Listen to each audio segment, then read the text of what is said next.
Ladies and gentlemen. Good evening. Are you ready? Okay, here we go. You're listening to the Deal Room Podcast. Join us as we bring you the inside scoop on business sales and acquisitions. Get across trends in the area and hear the industry's best recount their real-life tips, traps, and experiences. Now, here's your host, Joanna Oakey. Hi, it's Joanna Oakey here, and welcome back to the Deal Room Podcast, a podcast proudly brought to you by our commercial legal practice, Aspect Legal. Now, in this episode, I'm joined by three extraordinary women who've made history. Sally Stuart, Nouha Mohtadi, and Sabrina Xia, the top three business brokers across Link Business Brokers nationally in 2024. Really was a standout moment for the industry, seeing three women sweep the national rankings in a space that has long been male-dominated. In this episode, we talk openly about what it's taken to get there and what it's really like to be a high-performing woman in a still male-dominated environment. We also touch on women in business broking, or WIB for short, a growing community designed to support, connect and empower women in this industry. So in this episode, we explore the reality of being a woman in business broking and how the industry is slowly catching up, why flexibility and autonomy can make this a great career for women if you're ready for the risks, and the role that initiatives like Women in Business Broking, WIB, play in creating visibility and connection. So if you've ever wondered what it's like behind the scenes, this episode is for you. I will say massive thank you and hello to you, Sally, Sabrina, and Nouha. So good to have you on the Deal Room Podcast today. Thanks, Joanna. Thank you for having us. So good to have you before. Really, what an exciting achievement. So the first time that three women have taken out first, second, and third in the Link Australia National Awards. And I think it's even more notable for the fact that really this is an industry that for so many years has certainly had a lot more men as brokers, male brokers, than female brokers. So I just think it's a really exciting point to say, wow, I feel like this is part of the mark of a shift in business broking as well in terms of gender representation. What do you guys think? Go. I'm using guys as a very general term. It's still male-dominated. I think out of over 100 brokers Australia-wide, there might be about 10 women. Yeah. In Link, you mean 100 brokers in Link? Yeah. 10 women. Isn't that interesting? So 10 out of 100. So I'm guessing, but I will say that approximately Australia-wide, maybe even less. But yeah, it's still a male-dominated industry. And what do you think that is? Do we have any perspectives on why? I think it's changing. When I joined, I've been a broker now for 11 years. There was a lot of older men. There's been that generational change. So we've seen a lot of retiring. The baby boomer tsunami has paved the way for other people to step up, I think, as well. I think women see other women doing it. So when you see that someone else can do it, and this is what's happened. So Sabrina and I would be years and 9 years in Sydney often. So we were the person with that. And a lot of women have helped behind us. And I think collegiately, I think women are a lot more supportive and men are a little bit more fun in each other. So Nouha will reach out to me anytime she needs me. I will go vice versa. And Sabrina can help me. We're all there for each other. So I think men are there to win. And I think whilst we are as well, we're taking everyone along for the ride. So the cream always rises to the top, riding the milk, and the same path. I think we want each other a lot, supported each other, and nurtured each other. Yeah. Sorry, go ahead, Sabrina. Yeah, I also feel because the male, it is the traditionally, they more associated to take the risk because when we dealing with the business, the brokers, the business itself is the risk associate. Be a business, the broker is also as to selling the risk basically as well. And also, as the business broker, you don't have a 9 to 5 security. You base on the success, you're being paid for by the success. So you don't have the stable income, which will stop a lot of women to pursue this as a career. So I think to be the broker is not everyone cup of the tea. It's quite challenging and a difficulty. It takes the guts, it takes the long time to establish, to be successful. So somehow in that case, possibly male is being dominated in that kind of areas. I think that also can be the history as well, not female in that areas as well. When I joined Link, that's majority is the male. Even the AIBB, when you went to the conference, before like Sally went to 10 years or 9 years or 8 years ago, it is a male-dominated conference. Even we went to the America, and still today is a lot male than the women. But we see the number of the women is actually becoming the brokers. I think the women can inspire more women to join, to be a broker. That's a good point, isn't it? About the ability and women within the industry to encourage more women to come into the industry. I think that's a really good point. And you did talk about some of those barriers to entry or the areas that perhaps are concerned, lumpy income, lack of security in income, those sorts of things. On the flip side, however, business broking can be a fantastically perhaps flexible opportunity for women who might be seeking out flexibility. And I also feel like there's a lot of elements of business broking where then perhaps there's a lot that might be attractive to women. Maybe it's just unknown. What are those things, do you think? This morning I woke up at 4:00. So I read, I had my protein. I got up, I did some domestic honest duty. I jumped into the office, I started work. I went out to the chiropractor. I went and bought bacon and eggs. I bought dog bones, glue, came back, worked. I went and put the dry cleaning away, came back, worked. So you can fit in all your jobs. I'm not a mum, so I know people have got it way worse than me. But when you've got all these jobs that you have to do and people depending on you, I've got a mum who's palliative in the aged care facility. So I can walk and see her. She's 5 minutes walk away and take the dogs. So I think it's very flexible.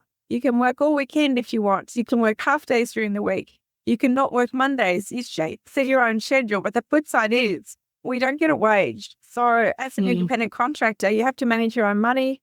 The downside of that is you may not have money coming in unless you're charging for appraisals or you're having ongoing fees on a monthly basis. But it is very lumpy, as you said. There's no guarantee. If you've got mortgages, it may be hard to get a loan.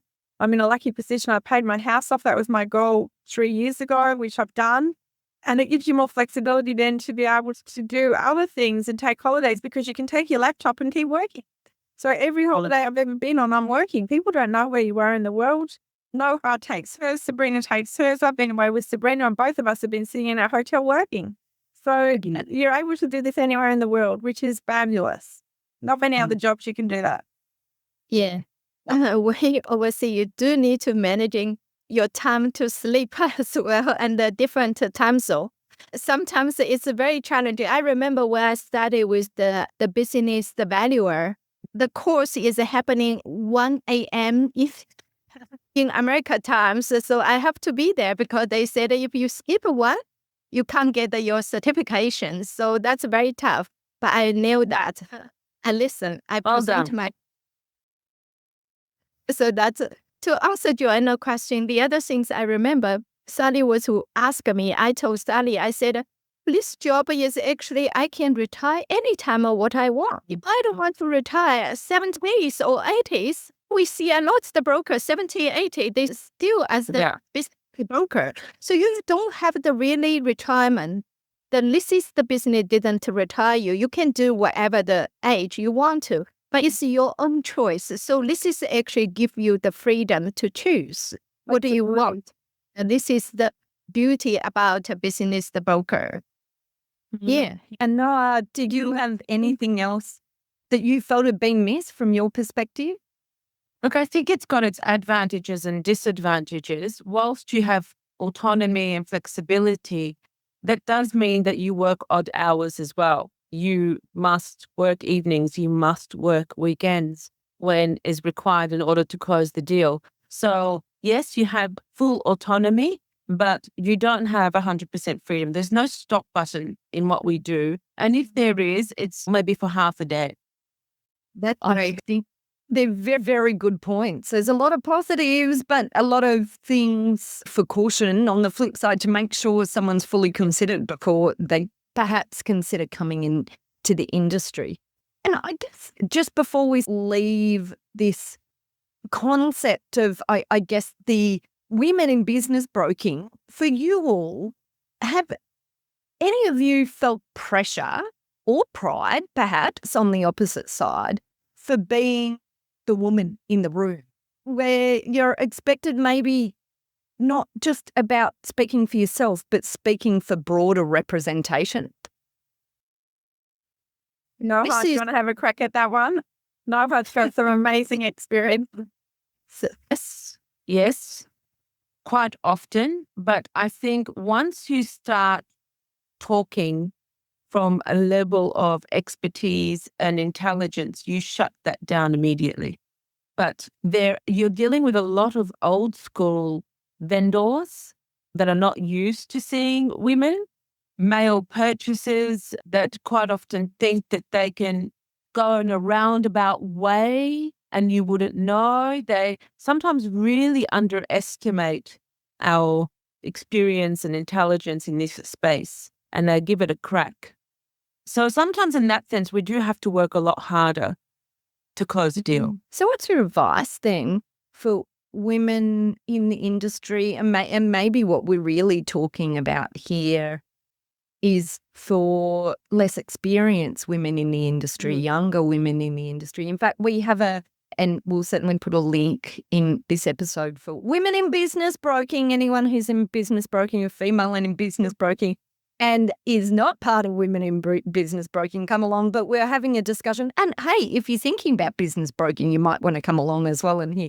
But we're having this discussion yesterday about the difference of a few years under your belt, expertise, confidence. They all drive, I guess, the position where you might feel more confident in stepping forward and taking on any of these sort of like perhaps preconceived notions or issues that you can see developing. But what about newer women in the industry? What about younger women? What about women with less experience? What's your recommendation for them?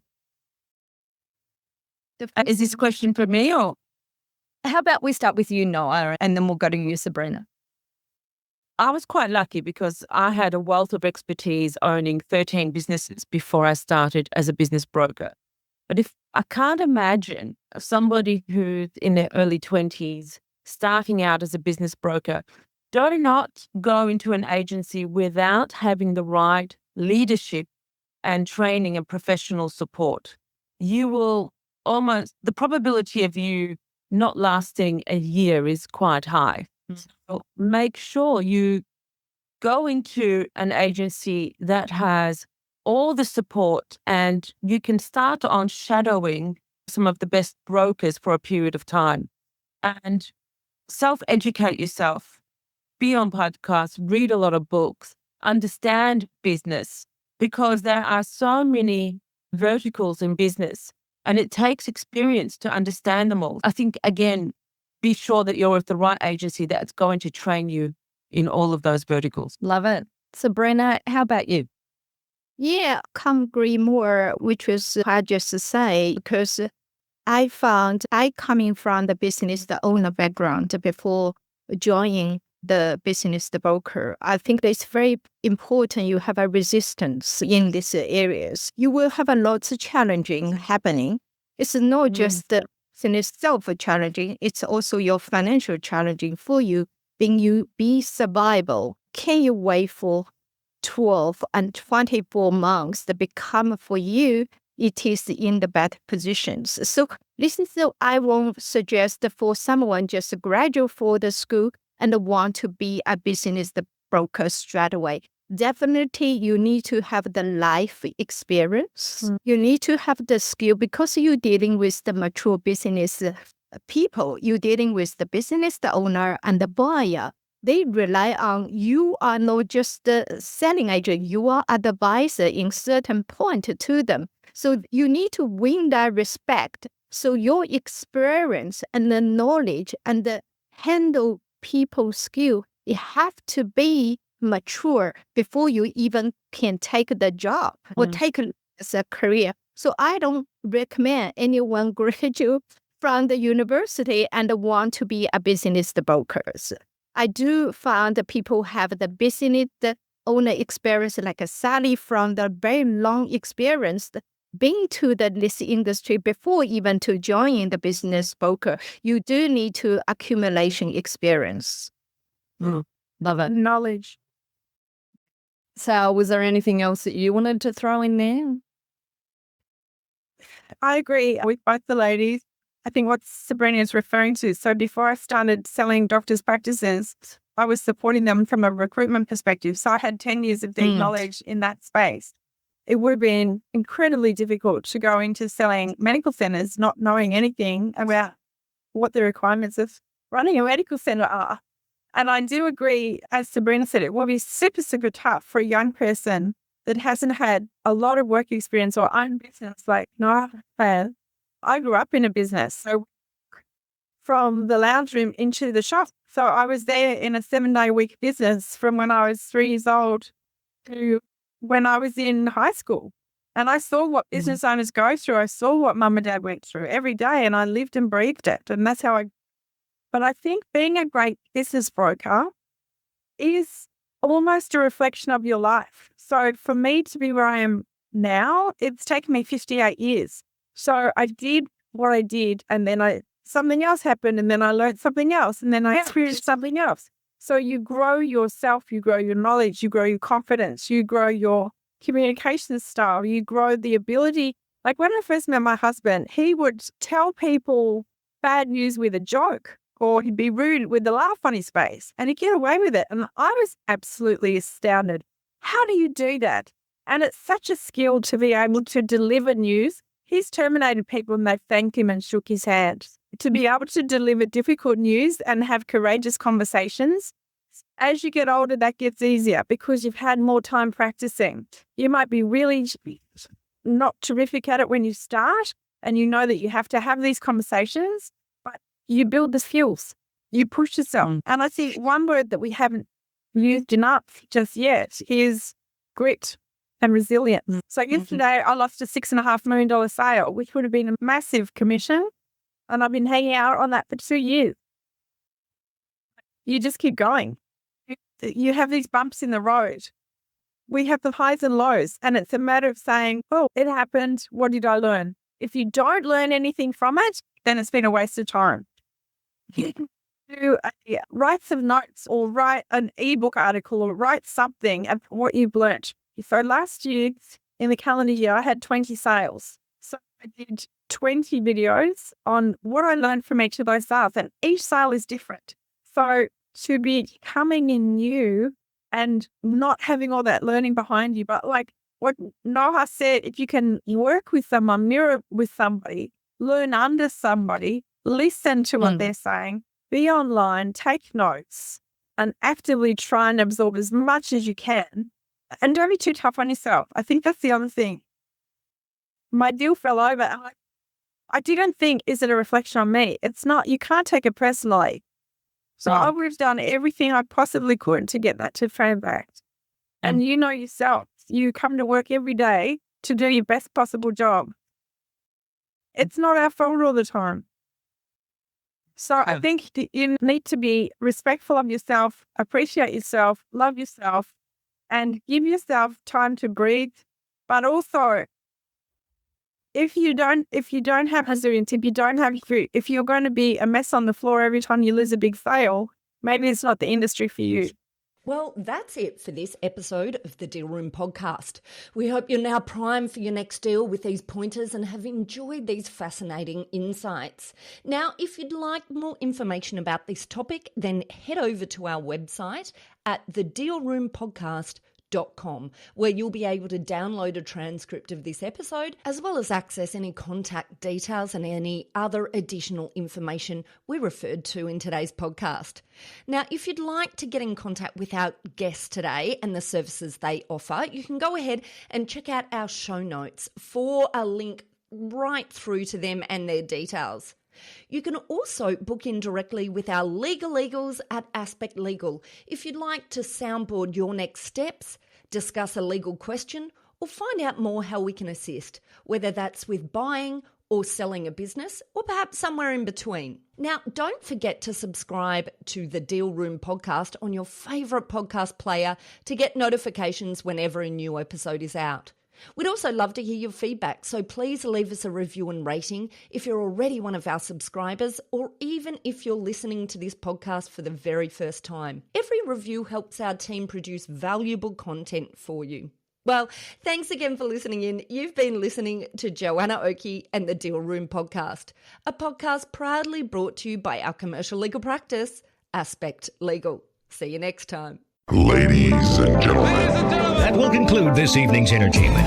Thanks for listening to the Deal Room podcast. To find out more about this episode and other episodes in the series, check out the show notes or head over to our website at thedealroompodcast.com.au.